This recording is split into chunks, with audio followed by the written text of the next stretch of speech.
graça do nosso Senhor Jesus Cristo, o amor de Deus e a companhia do Espírito Santo nos abençoe neste momento. Amém. Vivemos tempos confusos para a fé cristã. A cada dia surgem novos pregadores, novas notícias, novas previsões, novas revelações. Em poucos minutos, algo que alguém publica, posta na internet, percorre o mundo e ganha força, às vezes mesmo sendo falso. Muitos cristãos, assustados com as guerras, a violência, a criminalidade, desastres, crises, falsos profetas, começam a se perguntar: será que o fim está próximo? Será que o dia do Senhor já chegou e nem ficamos sabendo? Será que fomos deixados para trás? Talvez você já tenha se sentido assim. Talvez ao ver a maldade aumentando, você já tenha pensado: será que Deus ainda está no controle?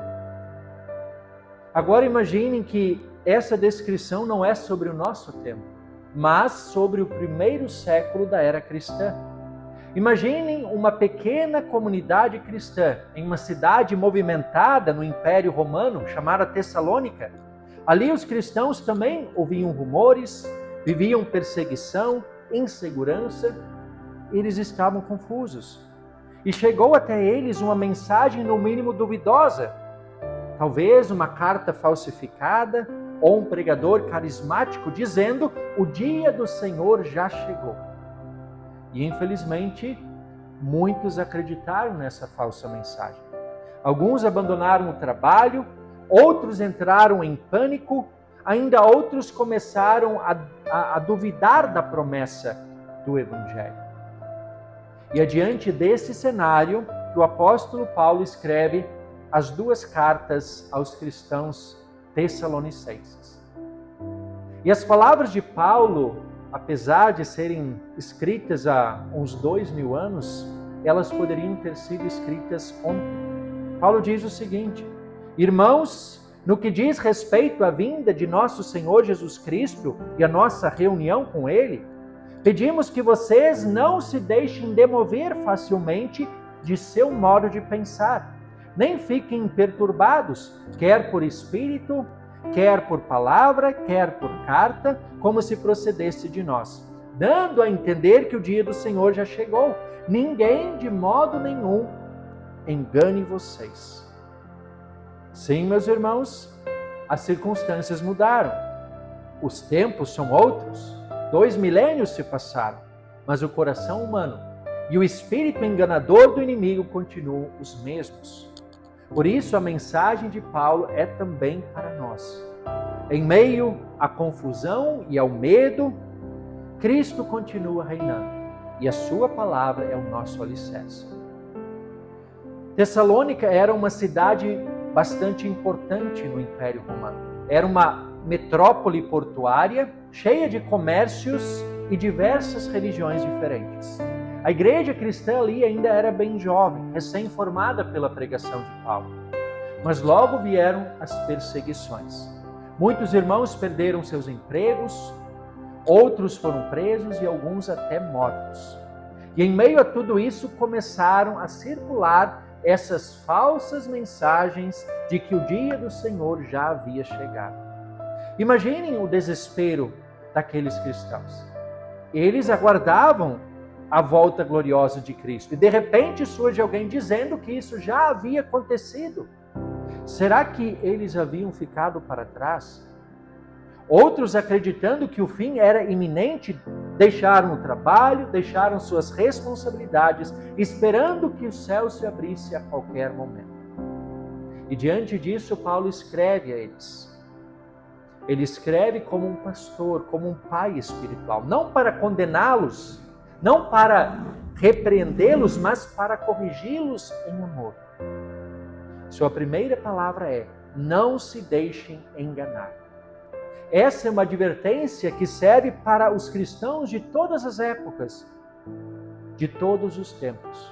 Porque desde o Éden o diabo trabalha com a mentira. Ele distorce a verdade, ele mistura engano com aparência de piedade. semeia o medo e a confusão.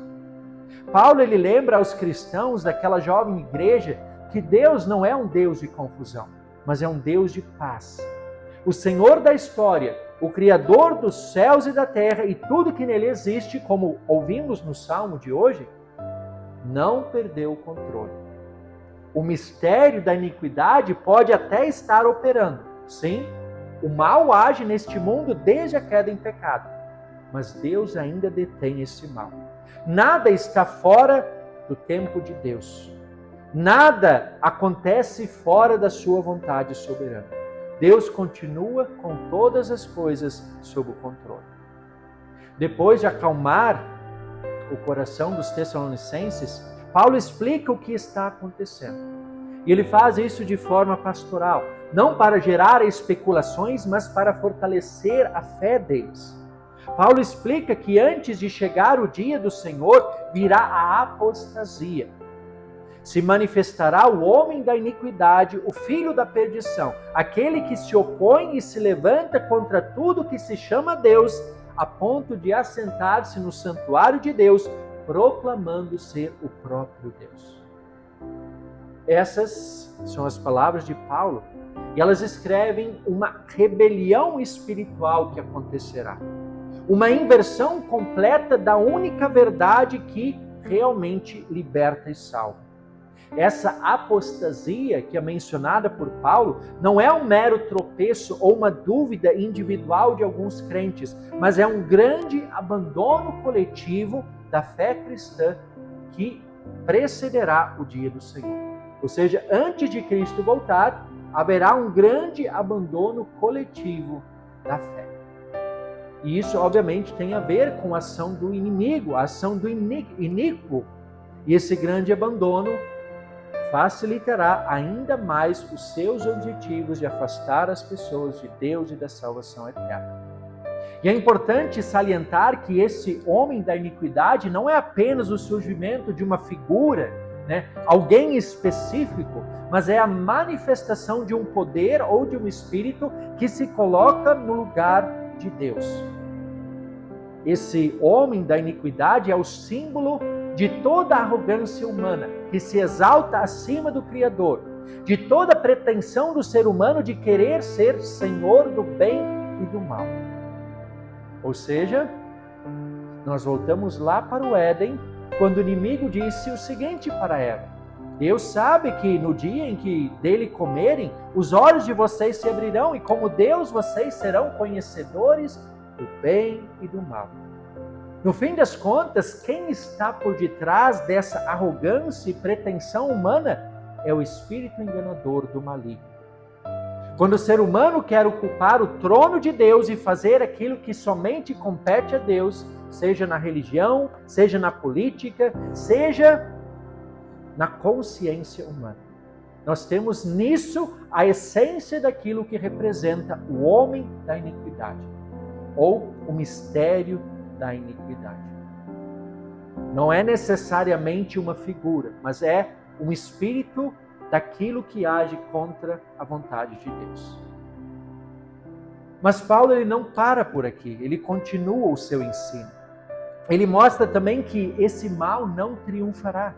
Nos versículos seguintes, apesar de reconhecer que esse mistério da iniquidade opera no mundo, Paulo ele garante aos Tessalonicenses que Deus age para deter esse mal. E quando finalmente ele for revelado, o próprio Senhor Jesus Cristo, no dia de sua vinda, o destruirá definitivamente apenas pelo sopro da sua boca. Percebam que palavra poderosa. Apenas o sopro da sua boca. O mal não tem nem chances contra Deus. O sopro da boca de Cristo já destruirá este mal, este inimigo. Sim, é verdade, o mal ele age neste mundo, mas Deus é quem define os limites. O inimigo não está livre para agir e para fazer o que bem entende, ele está acorrentado. Nada foge do controle de Deus. Quando chegar o último dia, o próprio Cristo destruirá todo o mal pelo sopro de sua boca, ou seja, pelo poder da sua palavra. Não haverá uma batalha épica, não haverá um equilíbrio de forças opostas, nada disso. O mal cairá diante do simples falar daquele que é o Verbo eterno. A cruz e o túmulo vazio, eles já garantiram a vitória. E essa vitória, no fim das contas, é também a nossa vitória. Depois de Paulo falar tudo isso, ele conclui com palavras extremamente consoladoras. Paulo diz: Deus escolheu vocês para a salvação, desde o princípio, pela santificação do Espírito e fé na verdade. Percebam aqui a mudança do foco. Paulo, ele não quer que os tessalonicenses olhem para o iníquo e suas obras enganosas, mas para Cristo e aquilo que ele fez para a salvação deles. Paulo, ele não quer que eles especulem sobre os possíveis sinais do fim, mas que se apeguem às promessas da graça de Deus. Tudo aquilo que lhes foi concedido. A salvação não depende do desempenho humano, mas depende do Deus que nos escolheu em Cristo desde o princípio, que nos chamou pela fé e que nos guarda e preserva nesta fé até o fim. Por fim, Paulo ainda exorta os tessalonicenses: irmãos, fiquem firmes e guardem as tradições que lhes foram ensinadas, seja por palavra, seja por carta nossa. Em outras palavras, Paulo pede que os tessalonicenses permaneçam firmes na mensagem que lhes foi anunciada. Mensagem das Sagradas Escrituras. O Evangelho que perdoa pecados, que salva eternamente. Qualquer novidade, qualquer previsão ou revelação que destoe dessa mensagem que lhes foi anunciada deve ser rejeitada. A verdade de Cristo já lhes foi dada, eles a acolheram. E esta mensagem é suficiente para sustentá-los até o fim. Queridos irmãos e irmãs, os desafios dos tessalonicenses, os desafios que eles enfrentaram há 2 milênios também são nossos. Nós que vivemos em pleno século XXI, nós que também vivemos numa metrópole, na Grande Vitória, sim, muitas coisas mudaram ao longo dos séculos, mas a astúcia enganadora do inimigo continua a mesma. Vivemos em um mundo cheio de vozes que confundem, vozes que induzem ao erro, vozes que geram medo e terror, vozes que alimentam falsas esperanças, vozes que prometem o que Deus nunca prometeu. Vozes que se autoproclamam bispos, profetas, apóstolos, vozes que convictamente afirmam que o fim virá ainda nesta geração. O curioso é que o próprio Filho diz que apenas o Pai sabe o dia e a hora. É claro que muitos sinais estão acontecendo, mas de onde vem a convicção de afirmar que o fim virá ainda nesta geração? Talvez eles se consideram mais importantes do que o Filho de Deus. E assim nós temos seres humanos buscando holofotes, buscando fama própria, que querem se assentar no santuário de Deus, apresentando-se como se fossem o próprio Deus sobre a terra. Esse é o típico espírito do homem da iniquidade. O tempo passou, mas a estratégia continua a mesma. E diante desse cenário, o verdadeiro Cristo, ele está onde sempre esteve, na sua palavra, no batismo, no pão e no vinho da Santa Ceia. O mistério da iniquidade continua operando em nossos dias, assim como esteve operando há 2 milênios. Vemos o orgulho humano, a corrupção, a idolatria de si mesmo, o desprezo pela vida e pela verdade. Mas ao mesmo tempo o mistério da graça também opera entre nós, e de maneira ainda mais eficaz.